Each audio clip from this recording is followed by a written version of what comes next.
টাঙ্গাইলের এক পাগলা এমপি আছিল আব্দুল লতিফ সিদ্দিকী, তার কিছু সিরাটিনা বেটার কথাবার্তা যা বোঝা যায়। কদিন আগে দেখলাম এক মাহফিলে ওয়াজ করতেছে, নেতারা তো মাহফিলে যায় ওয়াজ করার লিগা, কারণ ওনারা ডাকলে তো এত মানুষ আসে না। তো চিন্তা করে ও অগ আয়োজনের মধ্যে আমি ভাগ দিয়া বামাত ঢুকাইয়া দিই, এছাড়া তো আমার আর উপায় নাই। আয়োজন করে বসলেও তো এইরকম ভালো মানুষরা আসবে না, আসবে তো ওরাই। ওই নেতাও গেছে হুজুরের চেয়ারে যায় বইছে, টি শার্ট পরে আসছে, টুপি টাপি কিচ্ছু নাই, মনে হয় যেন খায়া খুয়া মানে ভাত খাই আর কি, ঘুমের থেকে উঠতে আইছে। হ্যাঁ ওয়াজ করতেছে, দেখেন গুনারে গুনাহ মনে করে না, তার প্রমাণ দিচ্ছি। ওয়াজের মধ্যে বলতেছে, এই ওয়াজ মানে তার ওয়াজ, আবার হাসা ওয়াজ মনে করেন। আপনারা হুজুররা যখন দোয়া করেন না, আমি কিন্তু আমিন বলি না, আমি বলি বড় বলে কি বদ ঘটনা কি। তো সে কারণ বলতেছে, আমি তো অপেক্ষায় ছিলাম কারণ বলবে, কারণ হুজুরের উপর আমার ভরসা নাই, এজন্য আমিন বলি না, এরকম কিছু একটা বলবে। দেখি যে না, ঘটনা তা না, এভাবে থাপড়ায় থাপড়ায় বলতেছে কি যে আপনারা বাচ্চাদেরকে শিখান অপরাধ করলে আল্লাহর কাছে মাফ চাইতে, আল্লাহ আমারে মাফ করে দাও, এই জন্য আমি আমিন বলি না। কেন? আমার জীবনে আমি কোনো গুনাহ করি নাই, কোনো পাপ করি নাই, অথচ দাড়ি কাটা মানুষটা, তার মানে গুনারে সে গুনাই মনে করে না। আমি এই লোকের এই কথা দেখি আর বলি, আরে কিতাবে যা পড়ছি বাস্তব। এই সমাজের বহু মানুষ এমন আছে, এইরকম ভয়ঙ্কর গুনাহ করা সত্ত্বেও সে ভাবতেছে আমি গুনাহ করি না, গুনাহকে গুনাই মনে করে না। গুনাহ করা যতটা অপরাধ, গুনাহকে গুনাহ মনে না করা তার চেয়ে বড় অপরাধ। কেন? এই কেনটাই হলো মূল বুঝার জিনিস আজকে। কারণটা কি? আল্লাহ তাআলা ছাড় দেন, কি মুখস্থ করছে, কিন্তু দোস্ত এটাকে এইভাবে বললে একটু সমস্যা, ভুলে যায় না এই পড়া রাইখেন। কিন্তু আমার আল্লাহর ব্যাপারে শুধু মুমিনের জন্য এইভাবেই বলাটা, এটা ইমানদারের আল্লাহর উপর ভরসা কমে যায়। আমার আল্লাহ সবার ক্ষেত্রেই যদি এমন হয় তাহলে তো কি হইল? এটা কাফেরদের ব্যাপারে আল্লাহ কোরআনে বলেছেন নবীকে উদ্দেশ্য করে, ফামাহিলিল কাফিরিনা আমহিলহুম রুওয়াইদা। নবী কাফেরদেরকে আমি একটু ছাড় দিছি, আপনিও ছাড় দেন।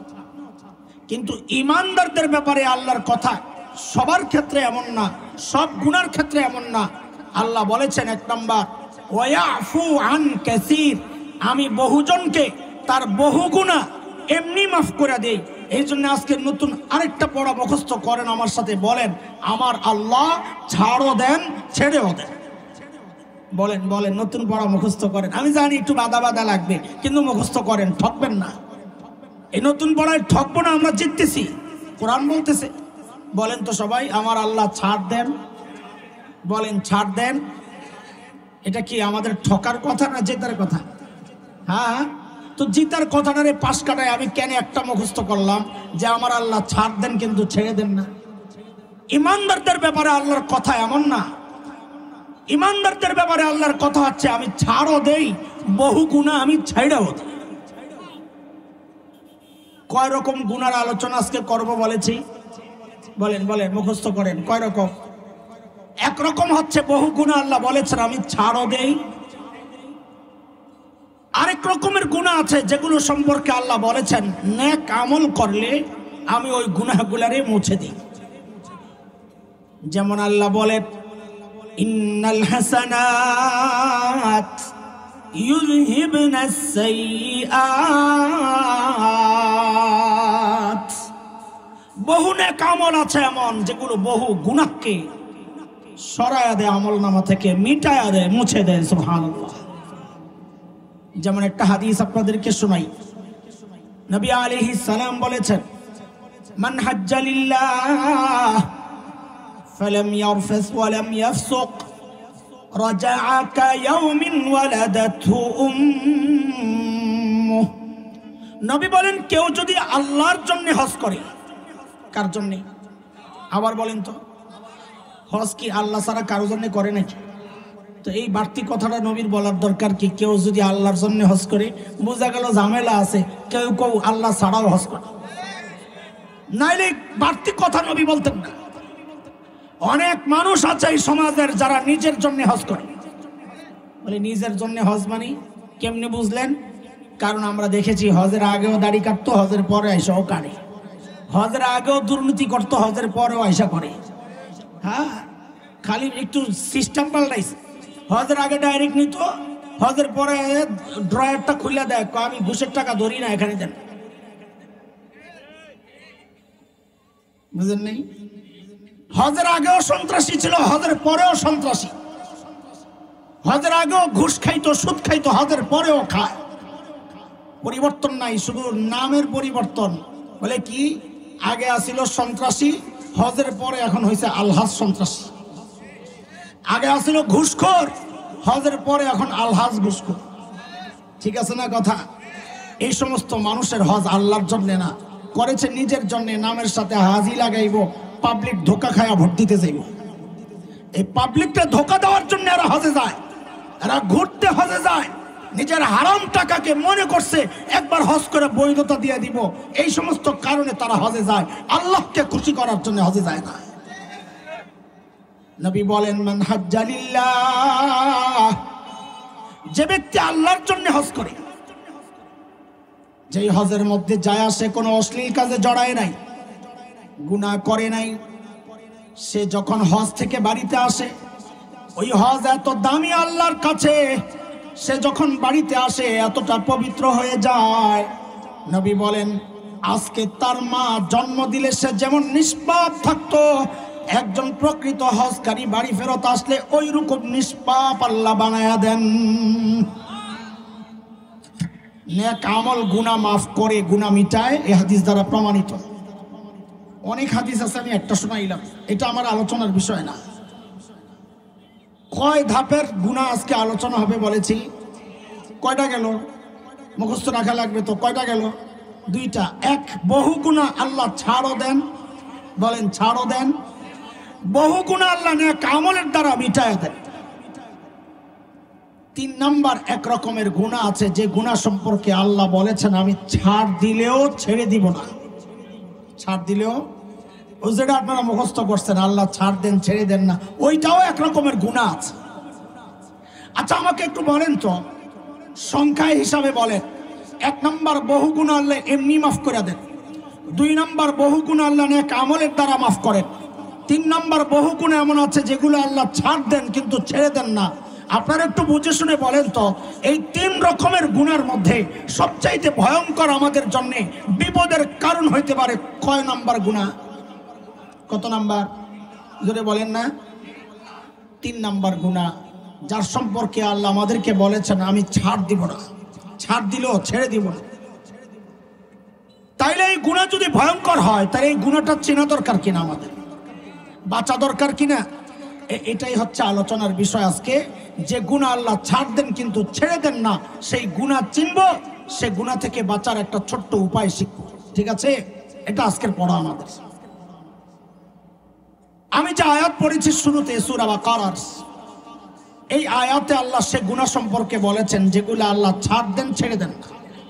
আল্লাহ বলেন, بلى من كسب سيئة وأحاطت به خطيئته فأولئك أصحاب النار।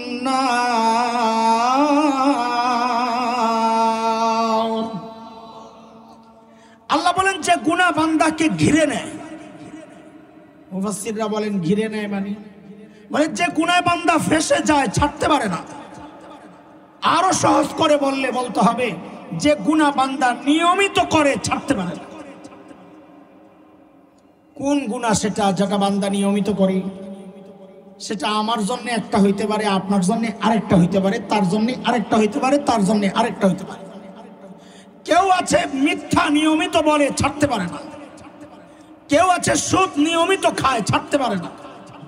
কেউ আছে মদ নিয়মিত খায়, ছাড়তে পারে না। কেউ আছে সুদ নিয়মিত খায়, ছাড়তে পারে না। কেউ আছে জিনা করে নিয়মিত, ছাড়তে পারে না। এক একজনের এক একটা। কিন্তু আমরা এই সমাজ নিয়ে চলি, তো সমাজ নিয়ে ভাবি। এই সমাজের দিকে লক্ষ্য করে দেখলাম কিছু গুনাহ এমন আছে, বিশেষ করে একটা গুনাহ, যে গুনার মধ্যে বুড়াও জড়িত, জুয়ানও জড়িত, যে গুনার মধ্যে পুরুষও জড়িত, নারীও জড়িত, যে গুনার মধ্যে আমার মতোই লেবাসওয়ালা কেউ কেউ জড়িত, সাধারণ মানুষও জড়িত, যে গুনার মধ্যে কোন কোন ইমামও জড়িত, কোন কোন মুসল্লিও জড়িত, যে গুনার মধ্যে কোন কোন পীরও জড়িত, কোন কোন মুরিদও জড়িত, আর এমনকি বাচ্চারাও জড়িত। কি সেই গুনাহ? সেই গুনার নাম হচ্ছে টাচ মোবাইলের গুনাহ। পারলে অস্বীকার করেন। কি জুয়ান, কি বুড়া, কি নারী, কি পুরুষ, কি হুজুর, কি মুজুর, কি সাধারণ মানুষ, সব এক গুনার মধ্যে জড়ায় গেছে, এমনকি বাচ্চারা পর্যন্ত। বাচ্চাদের আবার কিসের গুনাহ? বাচ্চাদের গুনাহ নাই আমিও জানি, তবে আগেরকার বাচ্চাদেরকে মা বাবা, বিশেষ করে মুরব্বীরা খাওয়াইতে, ঘুম পড়াইতে, আল্লাহ আল্লাহ নাম বইলা বইলা কত কিছু বইলা টইলা ঘুম পড়াইতো। আর এখনকার বাচ্চাদের সামনে ওই মোবাইলে কোনো গান টান সিনেমার এগুলা না ছাড়া দিলে সে ঘুমাইতে চায় না। পরিবর্তনটা হয়েছে কিনা? সে অভ্যস্ত হইতেছে গুনার সাথে। এটা একটা গুনাহ আছে, যে গুনার মধ্যে প্রায় সবাই জড়িত, ছাড়তে চাইলেও ছাড়তে পারে না। কিন্তু এই সমাজের আরো 3টা গুনাহ এমন আমি আমার চোখের সামনে ভাসে, যে গুনার মধ্যে এই সমাজের অধিকাংশ মানুষ জড়িত। 2টা পুরুষরা, একটার মধ্যে মেয়েরা, তাও পর্দানশীল মেয়েরা, সব মেয়েরা। পুরুষরা অধিকাংশ যেই 2টা গুনার মধ্যে জড়িত, এর মধ্যে একটা হচ্ছে অধিকাংশ পুরুষ এই সমাজের দাড়ি কাটার গুনার মধ্যে জড়ায় আছে। পারলে অস্বীকার করে। এই মজলিস দেখা তো বুঝবেন না, রাস্তায় যায় দাঁড়ায় দেখেন, এই সমাজের অধিকাংশ পুরুষ দাড়ি কাটার গুনায় জড়িত। 2 নাম্বার, এই সমাজের অধিকাংশ পুরুষ টাকনোর নিচে কাপড় পরার গুনার মধ্যে জড়িত। টাকনোর নিচে কাপড় পরা কি জায়েজ না হারাম? হ্যাঁ হ্যাঁ, এই হলো পুরুষের 2 গুনাহ। এই সমাজের অধিকাংশ পর্দানশীল মা বোন, অন্য মেয়েদের হিসাব বাদ, ওরা তো গুনার মধ্যে সারাক্ষণ, কিন্তু পর্দা করে তারপরে অধিকাংশ নারী গুনায় জড়িত। কি সেই গুনাহ? অবাক লাগতেছে তাই না? অবাক লাগারই তো কথা। অপারেশন হচ্ছে যে, অনেকের ভালোও লাগবে না, বুঝাই বলতেছি। ডাক্তার যদি মনে করে আমার রোগী কষ্ট পাবে, ওরে অপারেশন করবো না, রোগীর ক্ষতি। আপনাদের মন কোন দিকে যায় ওই চিন্তায় কথা বললে আপনাদেরই লস। সবসময় খালি তৈলাক্তক কথাবার্তা বললে আপনাদেরকে ঠকাইতে চাই না। হয়তো আপনি আমাকে ভালো মন্দ কিছু বলবেন, কিন্তু আমি আমার জিম্মাদারি তো আদায় করলাম। এই সমাজের অধিকাংশ পর্দা করা নারীরা একটা গুনায় জড়িত। সেটা কি? আগে কোরআন বুঝেন, তারপর আমি ধরাইয়া দিচ্ছি। পর্দা কি? পর্দা শরীয়ত পর্দা বলতে কি বুঝাইছে? সূরা নূর 31 নম্বর আয়াত। মা বোনদেরকে বলবো একটু তাফসীর ব্যাখ্যা দেখেন। কোন সূরা? 18 নম্বর পারা, আয়াত নম্বর 31। সেখানে নারী এবং পুরুষ, 30 নম্বর আয়াতে পুরুষদের পর্দার কথা, 31 নম্বর আয়াতে নারীদের পর্দার কথা আসছে। নারীদের পর্দার কথা বলতে গিয়ে আল্লাহ তাআলা একটা বক্তব্য আল্লাহ বলেন, ওয়ালা ইউবদিনা যিনাতাহুম, মেয়েরা যেন তাদের সৌন্দর্য প্রকাশ না করে। তার মানে কোন নারী যদি ছালার চট গায়ে দিয়া সৌন্দর্য গোপন করে, তো ইসলামী শরিয়া বলবে সে শরিয়াই পর্দা করেছে। কোন নারী যদি এই যে বিছানায় আপনি বসে আছেন, এই বিছানা মোড় দিয়া নিজের সৌন্দর্য গোপন করে, তো শরিয়া বলবে ইসলামী শরিয়া মতে সে পর্দা করছে। কোন নারী যদি নিজের ঘরের কাঁথাটা মুড়ু দিয়া নিজের সৌন্দর্য গোপন করে, তো ইসলামী শরিয়া বলবে সে শরিয়া মোতাবিক পর্দা করেছে। কিন্তু কেউ বোরকা একটা পরল, জিগজাগ, রং বেরঙের, ডিজাইন করা, টাইট ফিট, যেই বোরকা দিয়া তার সৌন্দর্য গোপন হয় নাই, বরং ওপেন হয়েছে, শরীয়ত বলবে এটা পর্দা না, এটা পর্দা না, এটা পর্দার নামের ফ্যাশন। শরীয়তের চাওয়া হচ্ছে ফ্যাশন গোপন করা। দুঃখের সাথে বলতে হয়, আমার বোনরা যেন আমাকে মাফ করে দেয়, এটা আমার জিম্মাদারি আপনাকে বলা। বোরকা সৌন্দর্য ওপেন করার জন্য না, বোরকা সৌন্দর্য গোপন করার জন্য। অবাক লাগে, বোরকার দোকানের নাম ফ্যাশন হাউস। আমি সাক্ষী, আমার বাসার কাছেই আছে। বোরকার দোকানের নাম বলেন, বোরকার দোকানের নাম। অথচ শরীয়ত বলে বোরকা কি জন্যে? ফ্যাশনকে গোপন করার জন্য। আর ওরা বোরকারই বানাইছে ফ্যাশনের।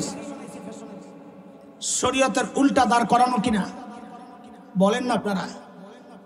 একটা কালো মেয়ে, বলতেও আমার খারাপ লাগে, না বলেও তো পারছি না, তার পোশাক ভালো না, চেহারাও ভালো না, সে এমন এক বোরকা লাগায়, বোরকা ছাড়া চললে পুরুষরা তার দিকে তাকাইতো না। ওই বোরকাটা পরার কারণে এখন পুরুষরা তার দিকে তাকায়। তাহলে বলেন, এই বোরকা দিয়ে সে সৌন্দর্য গোপন করলো না নিজের সৌন্দর্যকে আরো ওপেন করলো? তাহলে এটার নাম পর্দা না পর্দার নামের প্রতারণা? অধিকাংশ পর্দানশীল নারী এই গুনায় জড়িত, তার খবর নাই।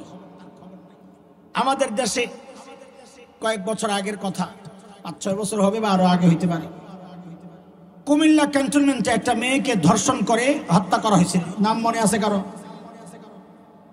একজনও নাই? হ্যাঁ, এ সাবাস কে রে? আরে বুড়া হুজুর একজন কইছে, দেখছেন নি হুজুর করে? আপনারা কি মনে করেন? স্মার্ট হুজুর, মাশাআল্লাহ, আল্লাহ কবুল করেন। তনু, আমার বোনের দোষ তালাশ করে বের করা এটা আমার কাজ না। আমি চাই আমার বোনটাকে আল্লাহ মাফ করে জান্নাতের মেহমান বানায় নিক। তনু ছিল হিজাবি বোন বুঝেন? একটা তেনা লম্বা, নাম দিছে ওর না, আসলে তেনা, পাতলা ফিনফিনে, চুলগুলারে বাঁধাকপির মতো উপরে বাইন্দা, ওই তেনাটা দিয়ে পেঁচাইয়া মুখটারে সুন্দর করে ডাইরেক্ট সিপটিফিন একটা মাইরা, এখন উনি রাবেয়া বসরিয়া। এটা হলো হিজাবি নারী বর্তমান বাংলাদেশের। সে যখন মারা গেল, তাসলিমা নাসরিন তার ফেসবুকের মধ্যে একটা লেখা দিছিল, কি যে মোল্লারা এখন কি বলবে, তনু তো হিজাবি, তারপরেও ধর্ষিতা কেন হইল? তার মানে মোল্লারা যা বলে যে পর্দা করলে নারী ধর্ষণ থেকে বেঁচে যাবে, ইফটিজিং থেকে বেঁচে যাবে, এটা অবাস্তব। এই যে তনু পর্দা করে, হিজাব পরেও ধর্ষণের শিকার হয়েছে। তখন আমি একটু ফেসবুক চালাইতাম, খুব অ্যাক্টিভ ছিলাম না, মাঝে মাঝে লেখা টাকা দিতে বললাম। তা আমি যাইয়া ওই বেডির জবাব দিছি ইনবক্সে। পুরারা তো বুঝবেন না, একটা জায়গা আছে গোপনে কথা কম যায়, আবার কোনটা মনে করে ব্যাখ্যা দিয়ে আবার কোন বিপদে বললাম আল্লাহ জানে। আমি এক জায়গায় লেখলে উনি দেখে আর কেউ দেখে না, এটা আর কি একটা সিস্টেম। তো আমি লিখছিলাম, ম্যাডাম কথা ঠিক, তনু হিজাবি ছিল, তবে সেই হিজাব ছিল তসলিমা মার্কা হিজাব, এটা ইসলামের হিজাব ছিল না। ইসলামের হিজাব পয়রা কেউ বন্ধুদের সাথে অন্য জেলায় ঘুরতে যাইতে পারে না। সেখানে তাই হইছে, তাই হইতো। আজকের এই সমাজের আমার বহু বোন, বহু মা, আমার কলিজার টুকরা সন্তান বোরকা তো পরে, কিন্তু ওই বোরকা পর্দা, শরীয়তের পর্দা ওই বোরকা দিয়া হয় না। ও বোন, তুমি ঢিলে ঢালা পোশাক পরো, পর্দা করো তো ঢিলে ঢালা বোরকা পরো, সৌন্দর্য প্রকাশ পায়। বোরকার মধ্যে এমন কোন ডিজাইন রাখা মানে পর্দার যে মূল উদ্দেশ্য, ওই উদ্দেশ্যকে জবে করা। কিন্তু দোস্ত, এটাও আমার আলোচনার বিষয় না, মাথায় নেন, সাজাইতেছি খালি, বাকি বিষয় আসবে যখন অল্প কথা। ভূমিকা বুঝলে বিষয় বুঝবে। এই যে 4টা গুনার কথা বললাম, এক হচ্ছে চোখের গুনাহ, ব্যাপকভাবে সমাজে ছড়ায়া টাচ মোবাইলের মাধ্যমে। এক হচ্ছে দাড়ি কাটার গুনাহ পুরুষদের জন্য। এক হচ্ছে টাকনুর নিচে কাপড় পরার গুনাহ পুরুষদের জন্য। এক হচ্ছে নারীদের বোরকা পরার পরেও সৌন্দর্যকে ওপেন করার গুনাহ ব্যাপকভাবে ছড়ায়া। এই 4টা গুনাহ। কিন্তু তার চেয়েও আমাদের জন্য বড় আফসোসের কথা কি জানেন? এই গুনাহগুলাতে যারা জড়ায়া আছে, অধিকাংশই গুনাহকে গুনাহই মনে করে না। এটা হচ্ছে গুনাহ করার চেয়ে আরো মারাত্মক। এটা আলোচনার বিষয়। শুনেন, গুনাহ করা অবশ্যই মারাত্মক অপরাধ নাকি? কিন্তু মনে রাখেন, গুনাহকে গুনাহ মনে না করা গুনাহ করার চেয়েও মারাত্মক। বলেন আমার সাথে, গুনাহ করার চেয়েও গুনাহকে গুনাহ মনে না করা আরো কি? বলে গুনাহকে আবার গুনাহ মনে করে না, এটাও কি আছে? তো একটা ছোট্ট উদাহরণ দেই, তাইলে বুঝবেন, সহজ হবে বুঝা। আপনাদের তো কাছাকাছি এদিক দিয়া টাঙ্গাইলের এক পাগলা এমপি আছিল আব্দুল লতিফ সিদ্দিকী, তার কিছু সিরাটিনা বেটার কথাবার্তা যা বোঝা যায়। কদিন আগে দেখলাম এক মাহফিলে ওয়াজ করতেছে, নেতারা তো মাহফিলে যায় ওয়াজ করার লিগা, কারণ ওনারা ডাকলে তো এত মানুষ আসে না। তো চিন্তা করে ও অগ আয়োজনের মধ্যে আমি ভাগ দিয়া বামাত ঢুকাইয়া দিই, এছাড়া তো আমার আর উপায় নাই। আয়োজন করে বসলেও তো এইরকম ভালো মানুষরা আসবে না, আসবে তো ওরাই। ওই নেতাও গেছে হুজুরের চেয়ারে যায় বইছে, টি শার্ট পরে আসছে, টুপি টাপি কিচ্ছু নাই, মনে হয় যেন খায়া খুয়া মানে ভাত খাই আর কি, ঘুমের থেকে উঠতে আইছে। হ্যাঁ ওয়াজ করতেছে, দেখেন গুনারে গুনাহ মনে করে না, তার প্রমাণ দিচ্ছি। ওয়াজের মধ্যে বলতেছে, এই ওয়াজ মানে তার ওয়াজ, আবার হাসা ওয়াজ মনে করেন। আপনারা হুজুররা যখন দোয়া করেন না, আমি কিন্তু আমিন বলি না, আমি বলি বড় বলে কি বদ ঘটনা কি। তো সে কারণ বলতেছে, আমি তো অপেক্ষায় ছিলাম কারণ বলবে, কারণ হুজুরের উপর আমার ভরসা নাই, এজন্য আমিন বলি না, এরকম কিছু একটা বলবে। দেখি যে না, ঘটনা তা না, এভাবে থাপড়ায় বলতেছে কি যে আপনারা বাচ্চাদেরকে শিখান অপরাধ করলে আল্লাহর কাছে মাফ চাইতে, আল্লাহ আমারে মাফ করে দাও, এই জন্য আমি আমিন বলি না। কেন? আমার জীবনে আমি কোনো গুনাহ করি নাই, কোনো পাপ করি নাই, অথচ দাড়ি কাটা মানুষটা, তার মানে গুনার সে গুনাই মনে করে না। আমি এই লোকের এই কথা দেখি আর বলি, আরে কিতাবে যা পড়ছি বাস্তব। এই সমাজের বহু মানুষ এমন আছে, এইরকম ভয়ঙ্কর গুনাহ করা সত্ত্বেও সে ভাবতেছে আমি গুনাহ করি না, গুনাহকে গুনাই মনে করে না। গুনাহ করা যতটা অপরাধ, গুনাহকে গুনাহ মনে না করা তার চেয়ে বড় অপরাধ। কেন? এই কেনটা হলো মূল বুঝার জিনিস আজকে। কারণটা কি? ঠিক আছে ভাই এই বসো, তুমি ডিস্টার্ব করো না, ডিস্টার্ব করো না, আল্লাহর রাস্তায় মানুষেরও ডিস্টার্ব হয়, আমারও ডিস্টার্ব। ঠিক আছে, আচ্ছা আর উঠবো না, ঠিক আছে। খেয়াল করে, শয়তানকে যখন আল্লাহ তাড়াইয়া দিয়েছিল, জানেন তো না, শয়তান কিন্তু আল্লাহর কাছে কিছু আবদার করছিল, আল্লাহ আমি চাই এটা আমার দেওয়া লাগবে। এই আবদারটা কেমন, একটা ছোট্ট গল্প শোনেন, তাইলে আবদারটা বোঝা সহজ হবে। 3-4 বছর আগে আমি ছিলাম মদিনায়, হজের সফর চলতেছে।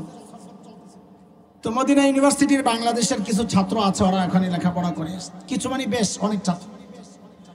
তো আমরা গেলে ওরা আসে, দেখা সাক্ষাৎ হয়। বাংলাদেশ হজ মিশন, হজের যে অফিস থাকে, ওরা ওই হজ চলাকালীন ইউনিভার্সিটির কিছু ছেলেদেরকে নিয়ে কন্টাকে কাজ করতে সুবিধা, ওরা ভাষা জানে, ওরা তো ভাষা জানে না। তো ওরা আমার গল্প শোনাইতেছে, হুজুর আজকে এক আজীব ঘটনা হয়েছে হাসির। বলে কি? বলে থানা থেকে পুলিশ ফোন দিছে হজ মিশনে, আপনাদের এক হাজী সাহেব ধরা পড়ছে ভিক্ষা করতে যায়, ভিক্ষা করা নিষেধ, ধরা পড়ছে, এখন কি করবেন করেন। এখন হজ মিশন থেকে ওই মদিনা ইউনিভার্সিটির কিছু ছেলেকে পাঠানো হয়েছে, তোমরা যাইয়া ওদের কাছে সরি টরি বইলা ওরে ছুটাইয়া নিয়ে আসো, যে আমরা এখনই দেশে পাঠাই দিতেছি, ওই কথা বইলা নিয়ে আসো। তোরা বলে হুজুর অফিসে যায়, থানায় যায় দেখি আল্লাহর বান্দা মাশাআল্লাহ নিশ্চিন্তায় বসে রয়েছে, ওর মুখের মধ্যে কোনো টেনশন নাই, অপরাধ বোধ তো প্রশ্নই আসে না। এই যে এমন একটা অপরাধ করছে, তার মুখের মধ্যে এটা একটুও নাই। তো তাহলে আমরা কোন রকম আপনার চায়া ছোটায় আছি। তো ওই লোকের 2 হাত নাই। তো জিজ্ঞেস করতেছি, ভাই কি সমস্যা, আপনার কেমনে কাছে? তো তিনি তার জীবনের গল্প শোনাইতেছে। আসিলাম ঢাকায়, কি আসিল মেহেরপুরটা কোন এলাকায় বাড়ি, জেলাটা বলা ঠিক হইল কিনা, একটু কেটে দিচ্ছে, ওই জেলার মানুষ লজ্জা পাবে, কষ্ট পাবে। তো বলে ডাকাতি করতে যায় ধরা পড়ছি, গণপিটুনিতে হাত হারাইছি, এখন কি করবো আমি?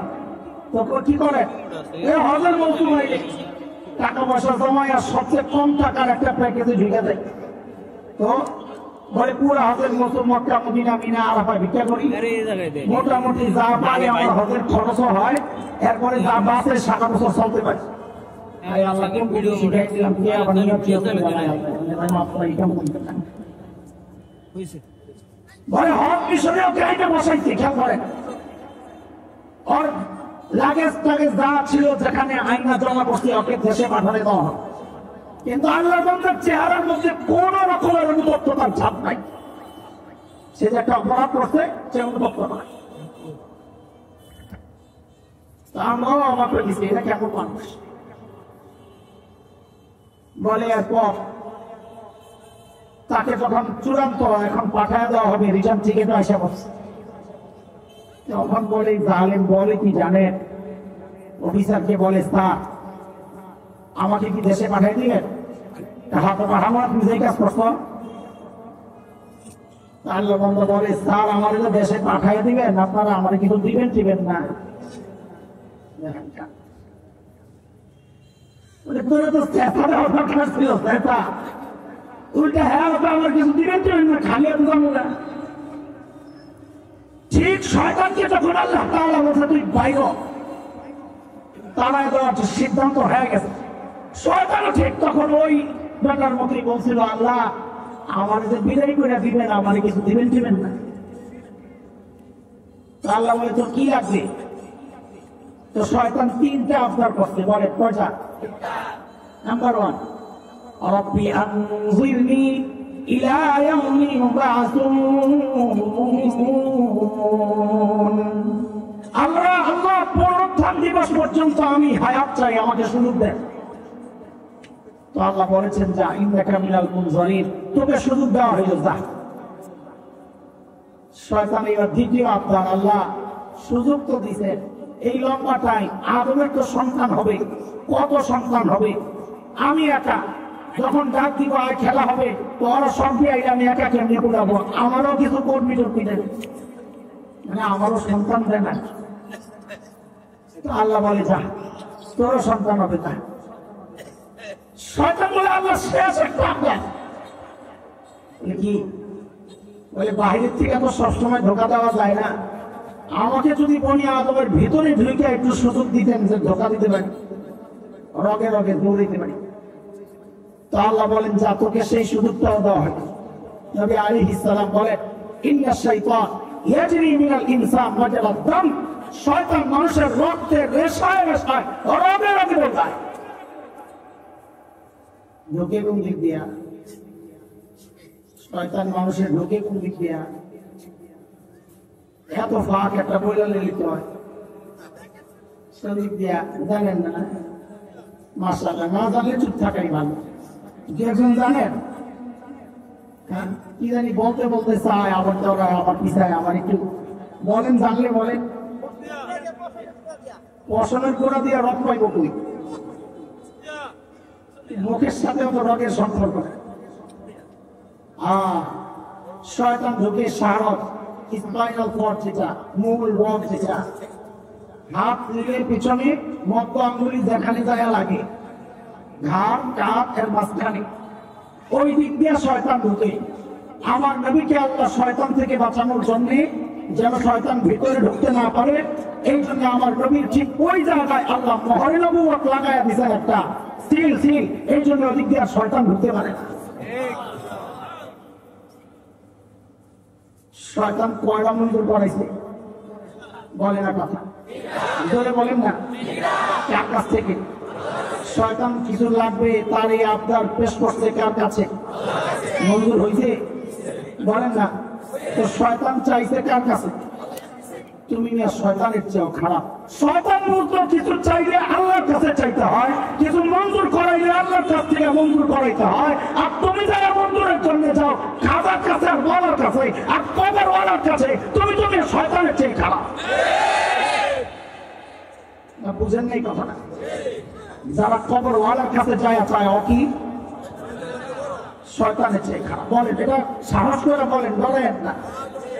যারা কবর ওয়ালার কাছে চায় সে কি? চাইতে হবে কার কাছে? দিবেন কি? কবর ওয়ালা নিজেই তো মরা, তিনি কোথেকে দিবেন? হ্যাঁ, কবর ওয়ালার কিছু ক্ষমতা আছে নাকি? কি মনে হয় আপনার আছে? তাইলে মাজারের মোমবাতি আগরবাতি চুরি করা যাইত, বুঝেন নাই? মাজারের মোমবাতি আর আগরবাতি আর ছাগল গরু চুরি করা যাইতো যদি কবরওয়ালা আটকে দিতে পারতো। ঠ্যাং করতো না কবরওয়ালায়, কই যাচ্ছে আমার মাজারের মোমবাতি লইয়া? অথবা নিজের মাজারের মোমবাতি ঠ্যাং দিতে পারে না, তোমার ঘর আলোকিত করবো কেমনে? এই বিশ্বাসটা তুমি করো কেমনে? এই বিশ্বাস তো শয়তানও করে নাই যে আমি এক কবরওয়ালার কাছে চাই যে আমার বাচ্চা দাও। শয়তানের বাচ্চা লাগবে চাইছে কার কাছে? তোমার বাচ্চা লাগবে, তুমি যাও খাজার কাছে নিয়ে তুমি শয়তানের চেয়ে খাও। কয়টা মঞ্জুর করেছে? এখন আমার বাবা বসে বসে কান্না করে। বাবাকে আমাদের বাবাকে বলবেন নবী আদম, বলেন আমাদের বাবাকে ধরে বলেন। এক ছেলে এমপির ছেলে, এমপি সাহেবের নাম আব্দুল্লাহ। বুঝলেন কেন নবী লাগাইলাম? এমপি সাহেবের নাম। তোর ছেলেকে জিজ্ঞেস করে তুমি কি বলবে? এমপি আব্দুল্লাহর ছেলে বলবে না? না খালি বলবে আমি আব্দুল্লাহ সাহেবের ছেলে? এমপি লাগাবে? কেন লাগাবে? ওর গর্বে জায়গা এটা। তো আপনি নবীর সন্তান হইয়া একজন এমপির ছেলে যদি তার পরিচয় দেওয়ার সময় বাবার নামের সাথে এমপি যুক্ত করে, আপনি নবীর সন্তান হইয়া কেন আদমের সাথে নবী যুক্ত করবেন না? বলেন ঠিক করে এবার, আমরা কার সন্তান? আমার তো আদমের সন্তান। বলেন বলেন বলেন। হুজুর আগে তো এই পড়া পড়ার নাই, এখন কি লেগে নতুন করে শুরু করতেন? কেমন আছে? ইট খাইছি, ইট। ইট খাইলে মারতে হয়, পাটকেল মারতে হয় না? বলে ইট কোন জায়গায় খাইলেন? আপনি টের পান না? না, আগের মানুষ গণনার সিস্টেমটার নাম ছিল আদমশুমারি। কি ছিল বলেন না? হঠাৎ একদিন উঠে দেখি আদম কাটা, নতুন নাম এসে গেছে। কি নাম? জনশুমারি। কোনদিন কাউকে জিজ্ঞেস করছেন এই আদম কেন কাটছেন? জিজ্ঞেস করছেন? করেন নাই। আদম আপনারে কোন জায়গায় খোঁচাইল, আদম কেন কাটলেন জিজ্ঞেস করেন নাই। এগুলো আপনাদের মাথা ব্যথা না, আপনাদের মাথা ব্যথা পেঁয়াজের দাম বাইরে গেছে, চলবো কেমনে, খাবো কেমনে। আপনাদের মাথা ব্যথা না করলেও সমাজের কিছু মানুষ আছে যাদের মাথা ব্যথা না, তারা প্রতিবাদ করেছে। তারা যখন মাথায় ওদের গোলমাল লেগে গেছে বিজ্ঞান, ওই নষ্ট বিজ্ঞানের কারণে মাথায় যখন গোলমাল লেগে গেছে আমরা আদম সন্তান না বানরের সন্তান, এই গোলমালের কারণে আদম খাইছে। আপনারা কথা বলেন না, চুপচাপ। ওই যে চিড়িয়াখানা থেকে আসলে এক জন্তু মশওয়ালা, বড় মশওয়ালা এক জন্তু আসছিল না চিড়িয়াখানা থেকে, জানেন না? কি জানেন? চিড়িয়াখানায় ছিল কয়েকশো বছর। হঠাৎ সে দেখে তার লেজটা কাটা গেছে। লেজটা বলেন না কথা, আস্তে আস্তে সোজা হইতেছে কেন? একদিন দেখে পুরো সোজা। তো সোজা হয়ে এখন যেহেতু অন্য এক অবস্থা হয়ে গেছে, তো ওই গেটের চাবিদার কাছে তাকে সামনে আইসা বলে আইরাম যাবো।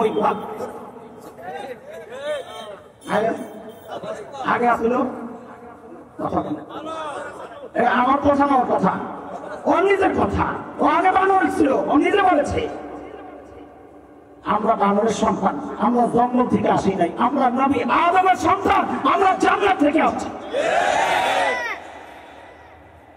আমরা অবাক হই, বুঝে এই সমস্ত কারবার হয়, ওরা কাটা হচ্ছে, আমাদের আমাদের আত্মপরিচয় কাটা হচ্ছে, আমরা চুপচাপ। আমার সন্তানকে পড়ানো হচ্ছে এগুলা, আমি চুপচাপ। ওরা আমাদের প্রতিবাদের মুখে কুচুক ক্রিয়া পিছু হতে বাধ্য হয়েছে, কিন্তু আমাদের আক্ষেপ ব্যথা হৃদয়ে প্রতিবাদ ওলামারা কেন করবে? প্রতিবাদ তো করার কথা ছিল আপনাদের, কেন? কারণ ওলামাদের সন্তানরাই কোরআন দিনের সিলেবাস পড়বে না। আলেমের সন্তান তো পরে পড়বে, এই সিলেবাস তো আপনাদের সন্তান। প্রতিবাদ আপনাদের করার কথা, আপনারা প্রতিবাদ তো করেন নাই, বরং কোন কোন পোড়া কথা এই প্রতিবাদে আলেমদের বিরুদ্ধাচরণ করেছেন। কোন কোন পোড়া কথা এই প্রতিবাদকে রাজনৈতিক বক্তব্য হিসাবে আখ্যা দিয়েছেন। সব জায়গায় রাজনীতি তালাশ করেন না, এটা রাজনীতির ব্যাপার না, এটা আমার ইমানের ব্যাপার, এটা আমার বিশ্বাসের ব্যাপার, এটা আমার আকীদার ব্যাপার, এটা আমার চেতনার ব্যাপার। আকাশের শকুন আমরা দেখছি, আনাগোনা পরিলক্ষিত হচ্ছে, সাপ একটার মাথা কাটছে, বহু সাপ এখনো পাথরের নিচে লুকায় আছে। কখনো কখনো মাঝে মধ্যে ছবল দিতে চায়, ফনা করে ওঠে, সতর্ক থাকা লাগবে। ভবিষ্যতে এমন চক্রান্ত হইতে পারে, আত্মপরিচয় আমাদেরকে ভোলানোর চেষ্টা হইতে পারে, আমাদেরকে গোড়া থেকে বিচ্ছিন্ন করার চক্রান্ত হইতে পারে। তখন আলেমরা ডাক দিলে আলেমদের থেকে বিচ্ছিন্ন হওয়া যাবে না। আলেম ডাক দিলে আলেমের সাথে হাতে হাত পরীক্ষা, তাদের কাজ মিলে মুষ্টিবদ্ধ হাত উঠায়া একসাথে উচ্চারণ করতে হবে। বাংলাদেশে নাস্তিকতার চর্চা করতে দেওয়া হবে না।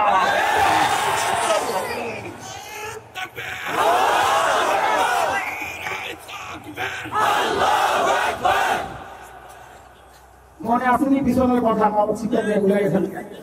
আমার বাবা বসে বসে কান্না করে, মনে আছে? আমার বাবাকে বাবা কান্না করে কেন? আল্লাহ রে, শয়তান তো সব মঞ্জুর করাইছে, এখন আমার সন্তানের কি হবে? বাপ তো, বাপের চিন্তা তো সুদূর প্রসারী।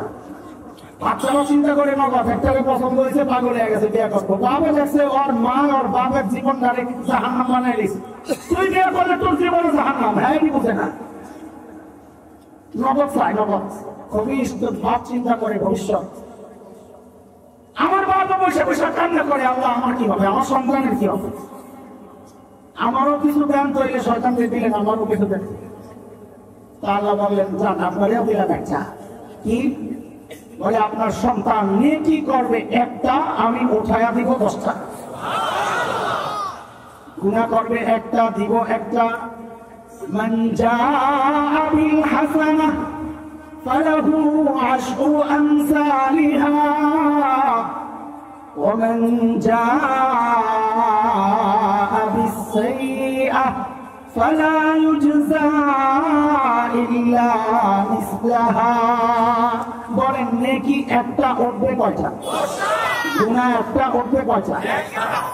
আমার বাবা বসে বসে তাও কান্না। কেন? বাপের চিন্তা হলো আমার সন্তান নেকি একটা করলে 10টা উঠবে।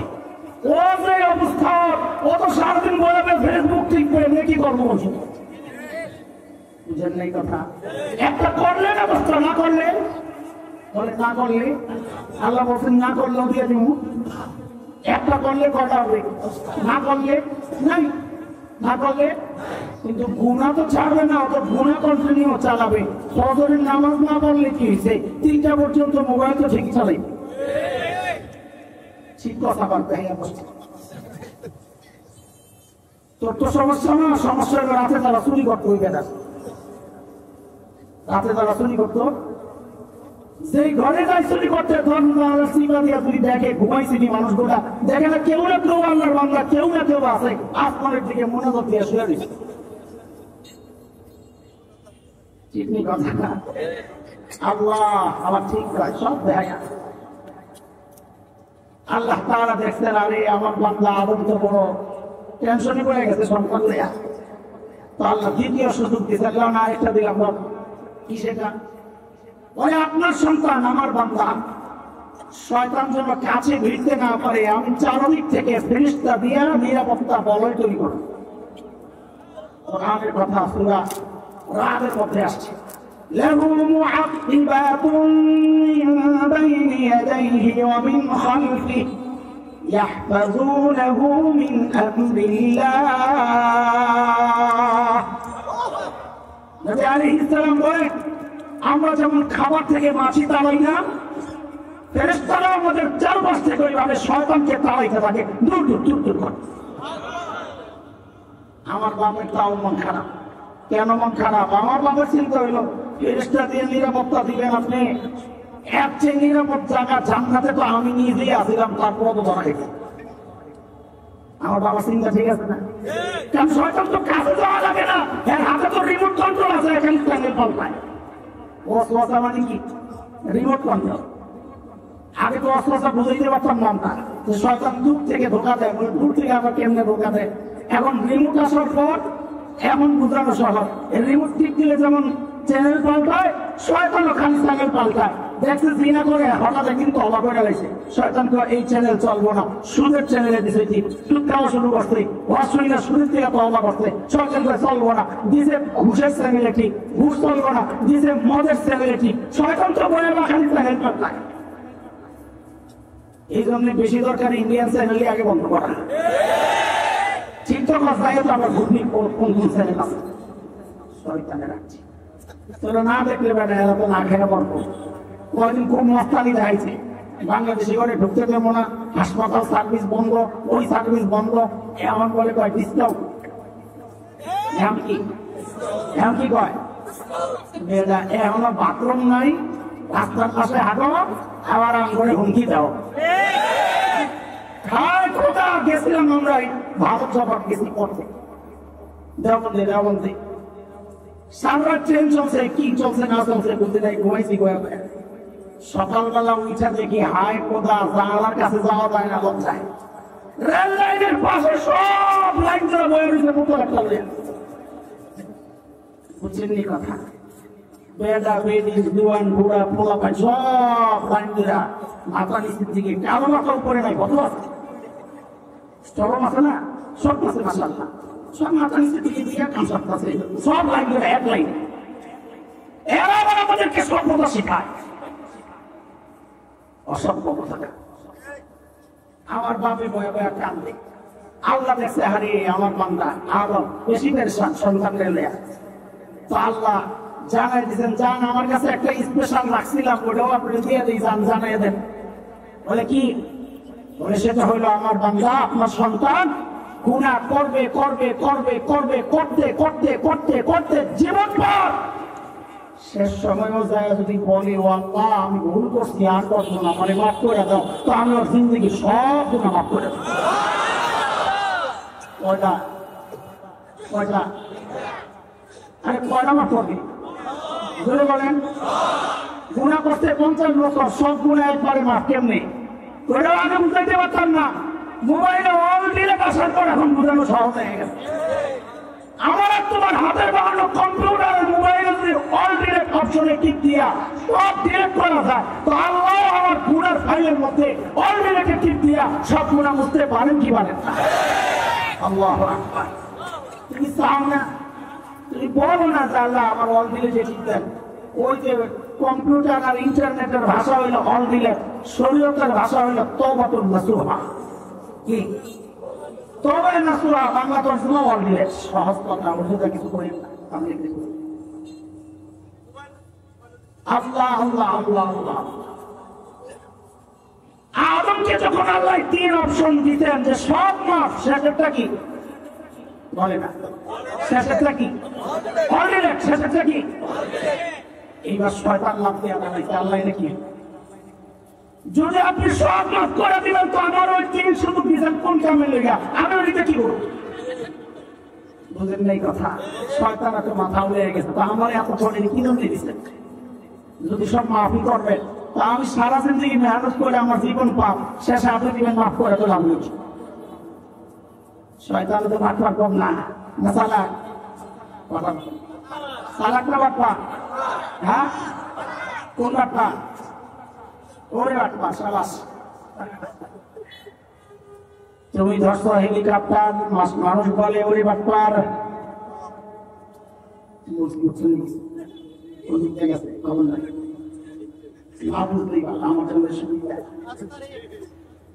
আল্লাহ আল্লাহ।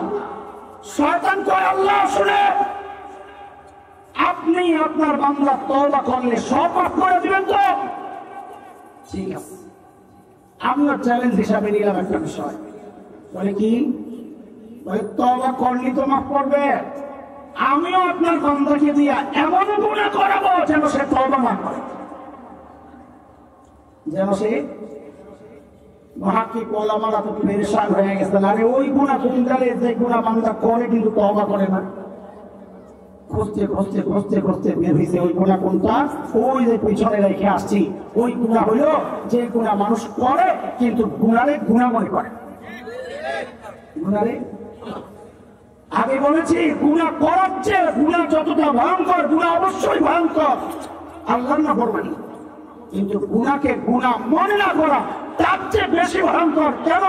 কারণ গুনাহকে গুনাহ মনে করে যদি কেউ করে তার তওবার সুযোগ আছে, সে কখনো কখনো অনুতপ্ত হইতে পারে যে আমি একটা পাপ করছিলাম, আল্লাহ মাফ চাই, কিন্তু যদি গুনাহকে গুনাহ মনে না করে তার জন্য মাফ চাওয়ার কোনো সুযোগ তো আসবে না। ওইটাই শয়তান চায়, তুই গুনাহ কর কিন্তু গুনাহকে গুনাহ মনে করিস না। এই জন্য শয়তান এই সমাজের এই গুনাহগুলোকে হালকা বানায় দিছে। বহু মানুষ দাড়ি কাটলে গুনাহই মনে করে না। যেমন ওই পাগলা এমপি কি বলেছে, আমার জীবনে আমি কোনো গুনাহ করি নাই, অথচ মুখের মধ্যে গুনারে গুনাহ মনে করে না। বহু সমাজের মানুষ তাহমিল নিচে কাপড় পরে অথচ গুনাহ মনে করে না। সমাজের বহু পুরুষ দাড়ি ছাপ ফাটে অথচ গুনাহ মনে করে না। আর আমার বহু বোন ফ্যাশনের বোরকা পরে অথচ তাকে সওয়াবের কাজ মনে করে, গুনাহ মনে করে না। সবচেয়ে ভয়ঙ্কর যেটা বলছি, যার মধ্যে অধিকাংশ মানুষ জড়ায়, সেটা কোনটা? টাচ মোবাইলের গুনাহ। গুনাহই মনে করে না, চলতেছে দেখতেছে, খবর না নেই। কি বলে আমার মুসলিম আমার বলে, হুজুর আপনার বয়ান শুনে ঘরের মধ্যে টেলিভিশনের টিভি কাটছে, ঠিক আছে, বিভিন্ন চ্যানেল আছে না, এটা ব্লক করে দিচ্ছি। তো চ্যানেল ব্লক করলে আর টেলিভিশন রাখছেন কি আপনি? হয় বুঝি একটু নিউজ টিউজ দেখি দেই, তো নিউজটা পরে কি আপনার না নিয়ে বুঝে ফেলছে চালাক মানুষটা, তো হচ্ছে না না টাকাই না, মাসালা ঘুরে দিচ্ছে। তো টাকার না কণ্ঠসভা যায় করলো কি আপনার? বিষয় কি? বিষয় হলো সমাজের নষ্টমিটা গুনারে গুনাহ মনে করে না। এটাই শয়তান চায়, তুমি গুনাহ করো কিন্তু গুনারে গুনাহ মনে করো না, কারণ গুনারে গুনাহ মনে করলে তওবা নসিব হয় না। আমাদের আলোচনা দুইটা পাঠ করেছিলাম, যে গুনাহ আল্লাহ বলেছেন আমি ছাড় দিলেও ছেড়ে দিব, সেই গুনার পরিচয় সেটা কোন গুনাহ? যে গুনাহ বান্দা নিয়মিত করে। আল্লাহ আমাদেরকে সমস্ত রকমের গুনাহ, যে গুনাহ আল্লাহ এমনি মাফ করেন ওইটাও, যে গুনাহ নেক আমলের দ্বারা মাফ হয় ওইটাও, যে গুনাহ আল্লাহ ছাড় দেন কিন্তু ছেড়ে দেন না ওইটাও, সমস্ত গুনাহ থেকে আল্লাহ আমাদেরকে হেফাজত করে। আলোচনার দ্বিতীয় ভাগ ছোট্ট করে বলবো ৫-৭ মিনিটের মধ্যে ইনশাআল্লাহ। সেটা হচ্ছে আমরা গুনাহ ছাড়বো না, আগে বলেন তো ইনশাআল্লাহ ছাড়বো না? ইনশাআল্লাহ। যুবক তোমরা কথা বল, গুনাহ ছাড়বো ইনশাআল্লাহ? ইনশাআল্লাহ। আল্লাহ সহজ করে দেন, আল্লাহ সহজ করে দেন। কিন্তু আমাদের একটা প্রবলেম কি, আমরা অনেকেই গুনাহ ছাড়তে চাই কিন্তু ছাড়তে পারি।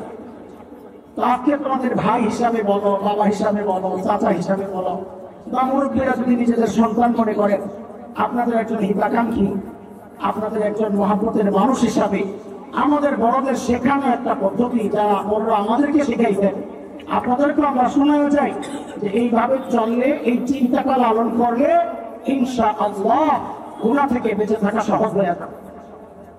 একটা কথা, অনেক আছে পদ্ধতি, আমরা একটা পদ্ধতির আলোচনা করি আজান ভাষার মধ্যে। এখানে একজন মানুষ গুনাহ করে, দুইটা বিষয় তাকে গুনাহ করতে উৎসাহিত করে। কয় বিষয়? এক নম্বর একাকিত্ব। খেয়াল করেন, একাকিত্ব। একা হয়েই মানুষ তার মধ্যে গুনাহ করার একটা আগ্রহ তৈরি হয়, ঠিক কিনা?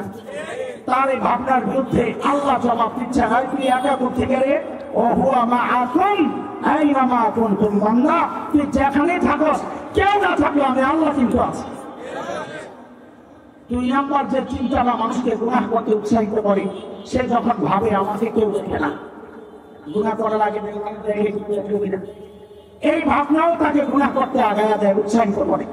এই ভাবনার বিরুদ্ধে আল্লাহ জবাব দিচ্ছেন, আলাম ইয়ালাম বিআন্নাল্লাহা ইয়ারা, ও জানে না আমি তাকায় আছি, আর তুমি কেউ না দেখলে আমি আল্লাহ তো তাকায় আছি। এখন আমাকে জবাব দেন আপনারা, আমরা গুনাহ করতে আগাইতে থাকলে আমাকে কে দেখে? সবাই বলেন তো চিৎকার করে, আল্লাহর নামটা বলতো কান্দুসি আছে, সবাই বলেন কে দেখে? কথা আপনাদের ঠিক আছে, কিন্তু শব্দ আল্লাহ বলবো না, আমরা আল্লাহর আরেকটা নাম এখানে উচ্চারণ করবো। কেন? কারণ আমার এই বক্তব্যের সাপোর্টে আমি কোরআনের যে আয়াত আনতে চাই, ওই আয়াতে আল্লাহ নিজেকে আল্লাহ না বলে আরেকটা শব্দ বলেছেন, সেটা হচ্ছে, আপনারা সবাই বলেন, আমরা গুনাহ করতে আগাইলে আমাদের দিকে তাকায়া থাকেন রব্বে কারীম। বলেন কে তাকায়া থাকে? সবাই বলেন, সবাই বলেন, কে কে কে? তিনি দেখতে থাকেন, দুই কাজ, দেখতে থাকেন আর ডাকতে থাকেন। আমাদের মুরব্বীরা আমরা অপরাধ করলে ডাকতে নাই, মুরব্বীরা খবরদার কেন বলস? তো আল্লাহ তো আমাদের সবচেয়ে বড় মুরব্বী, সবচেয়ে বড় হিতাকাঙ্ক্ষী। সন্তানকে মা যতটা ভালোবাসে, তার চেয়ে হাজার হাজার কোটি গুণ বেশি ভালোবাসা যায়, তো আল্লাহও ডাকেন। তাইলে দুইটা জবাব বলেন আমাকে, আমরা গুনাহ করতে আগাইলে আমাদের দিকে কে তাকায় থাকেন আর কি করতে থাকেন? থাকতে থাকেন। বলেন, দেখেন, দেখতে থাকেন আর সবাই বলেন দেখতে থাকে না, কি বলে ডাকেন, এটা কোরআনে আসছে। সূরা ইনফিতার আম্মা পারা 30 নম্বর যে পারা, ওই পারা 5 নম্বর যে সূরা, ওই সূরার মধ্যে আসছে আল্লাহ কি বলে ডাকেন। আমরা যখন গুনাহ করতে আগাই তো আল্লাহ ডাকতে থাকেন, ইয়া আইয়ুহাল ইনসান মা গাররাকা বিরাব্বিকাল কারীম।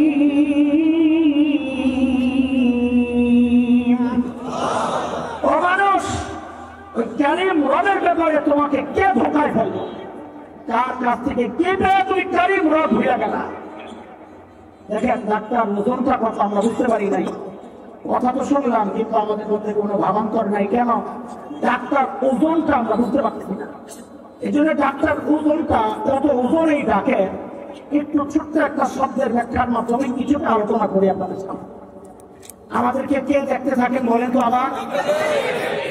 কারীম আর রব কি শব্দ? কারীম মানে কি?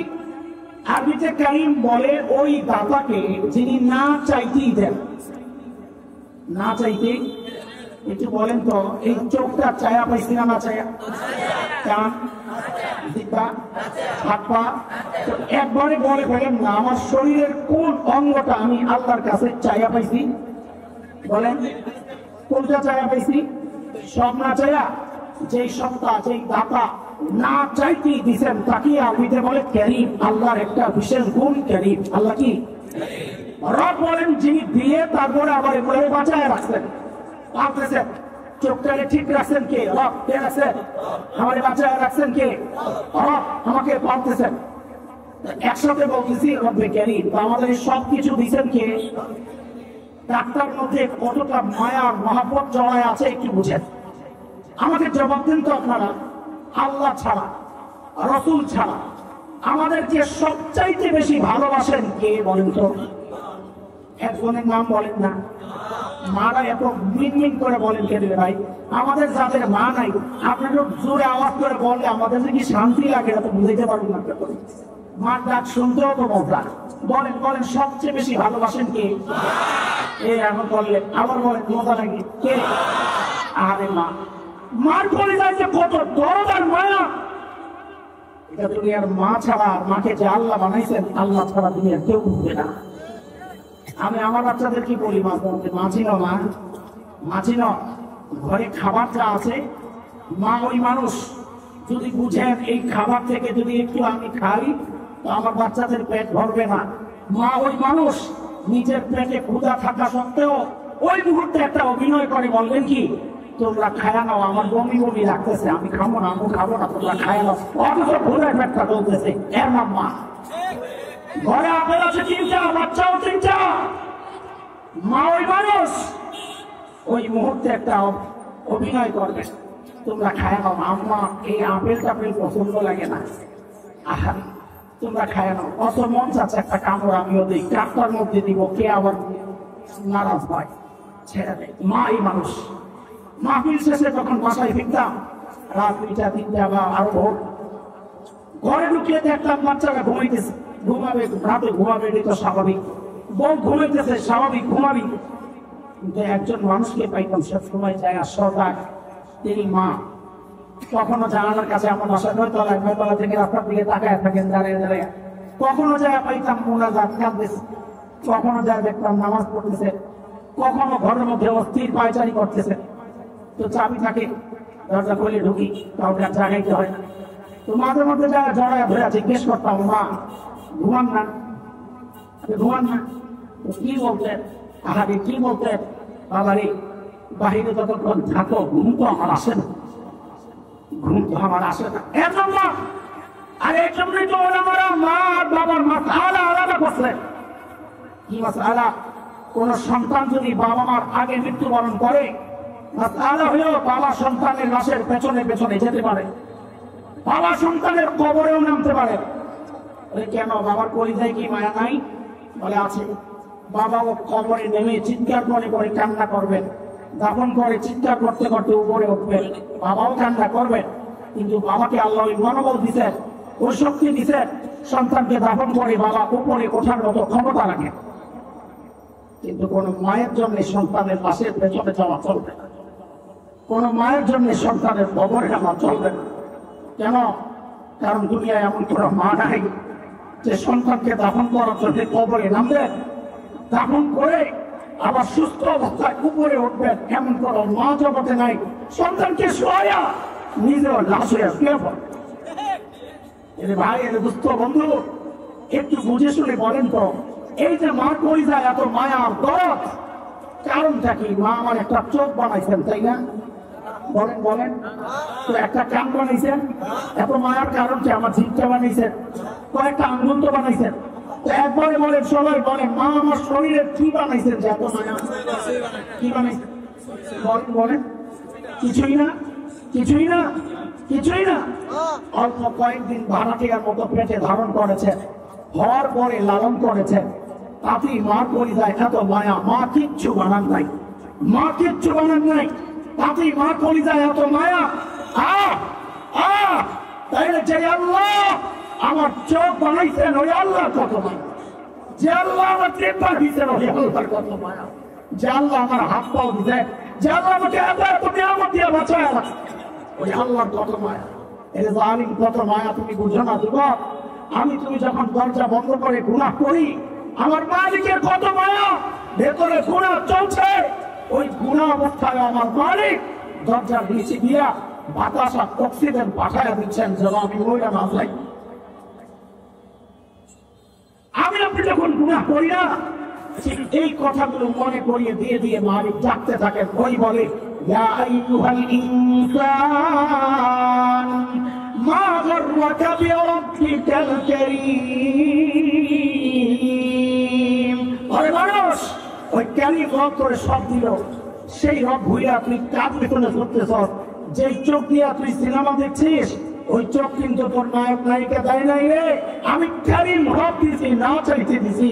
যে কান দিয়া তুই গুনাহ শুনতেছ, ওই অবস্থায় আল্লাহ ডেকে ডেকে জিজ্ঞেস করছেন, ওই কান কি তোর ওই গায়ক নায়িকা দিয়েছে? আরে না না না, আমি কারীম রব দিছি, না চাইতে দিছি। আমার দেওয়া চোখ দিয়া, আমার দেওয়া কান দিয়া, আমার দেওয়া জবান দিয়া, আমার দেওয়া হাত পা দিয়া তুই আমার নাফরমানি করছিস কেন রে বান্দা? মা গাররাকা বিরাব্বিকাল কারীম। কে তোকে ধোঁকায় ফেললো? আর কার কাছ থেকে কি পায়া তোর কারীম রব তুই ভুলে গেলি?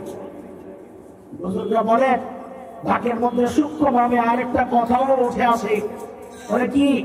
আল্লাহ যেন বলছে, এরে বান্দা, তুই তোর ছোট্ট বাচ্চার সামনে গুনাহ করস না, তোর লজ্জা লাগে? তুই মুরব্বীর সামনে গুনাহ করস না, তোর লজ্জা লাগে? তুই মানুষের সামনে গুনাহ করস না, তোর লজ্জা লাগে? কি রে বান্দা? অথচ আমি রব বলছি যে আমি তোর দিকে শুধু তাকায় রই নাই, আমি তোকে ডাকতেছি, তাও তুই গুনাহ ছাড়স না। আরে কি হয়ে গেল রে বান্দা? আমার দাম, আমার মর্যাদা, আমার মূল্য বুঝি তোর কাছে ওই বাচ্চাটার চেয়ে কমে গেল? ওই বাচ্চা তাকায় থাকলে তুই গুনাহ করস না, আর আমি তাকায় তাকায় ডাকতেছি, তাও তুই গুনাহ ছাড়স না। আমার দাম বুঝি তোর কাছে তোর মা বাবার চেয়ে কমে গেল? আমার দাম বুঝি তোর কাছে আমার মাখলুকের চেয়ে কমে গেল? আমার টাকা থাকলে তুই গুনাহ করস না, আর আমি তাকায় তাকায় ডাকতেছি যে আমার দেওয়া চোখ দিয়ে কেন গুনাহ করস? আমার দিয়ে জবান তুই কেন গুনাহ করস? আমার দিয়ে হাত পা দিয়ে কেন গুনাহ করস? আমি ডাকি তাকায় তাকায়া, তাও তুই গুনাহ ছাড়স না। আমার দাম বুঝি তোর কাছে আমার মাখলুকের চেয়ে কমে গেছে। মা গাররাকা বিরাব্বিকাল কারীম। তাইলে বল, কার কাছ থেকে কি পায়া তুই কারীম রব ভুলে গেলি? বল তুই। ওরে দোস্ত, এই চিন্তাটা যদি দিল আর জামাতের মধ্যে বসানো যায় না, তো দেখবেন গুনাহ করতে আগাইলে ওই ডাক আসবে কানের মধ্যে। এই মুহূর্তে আমার রব আমার ডাকতেছে, মা গাররাকা বিরাব্বিকাল কারীম। ও বান্দা, তুই কেন গুনাহ করতেছিস? বল, কার কাছ থেকে কি পায়া তুই তোর কারীম রব ভুলে গেলি? আল্লাহ সুবহানাহু ওয়া তাআলা আমাদেরকে সমস্ত রকমের গুনাহ থেকে হেফাজত করেন, অতীতের সমস্ত গুনাহগুলো মাফ করে দেন, ভবিষ্যতে যে কোনো ধরনের গুনাহ থেকে আল্লাহ তাআলা আমাদেরকে হেফাজতে রাখেন। আমিন। ওয়া আখিরু দাওয়ানা আলহামদুলিল্লাহি রাব্বিল আলামিন।